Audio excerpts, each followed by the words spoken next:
Another common type of alteration, as we discussed before, anytime you're doing an extension, alteration type 1 automatically. Here you can see a rear alteration to an existing townhome. It's important, as we discussed earlier with the zoning, because many of the bulks of townhomes are actually larger or are not complying with zoning. That's fine if you're just keeping it as is. When you start making extensions, you have to, whatever you add has to comply with current law. What this means is, in the case of this townhome,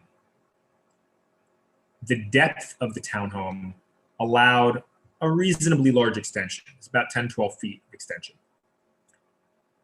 Sometimes, because of the requirement for rear yards, which are 30 feet, if you have that 30 feet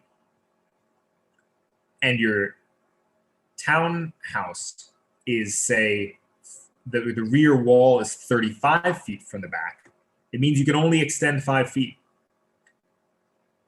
That takes in the cross-section of zoning, cost, and your lifestyle. It's fairly expensive to make this addition, to dig a new foundation. There's soft costs associated with that. It's testing your soil for new foundations, etc. Is the cost of that additional 5 feet worth that renovation? For some people, it may be. I really need this extra 5 feet so I can have a larger bed. I can do this, I can do that. I want a larger dining room. We have too many people. Whatever it is, that's a question that your design professional can help you advise you on once you determine how large an extension you can actually place.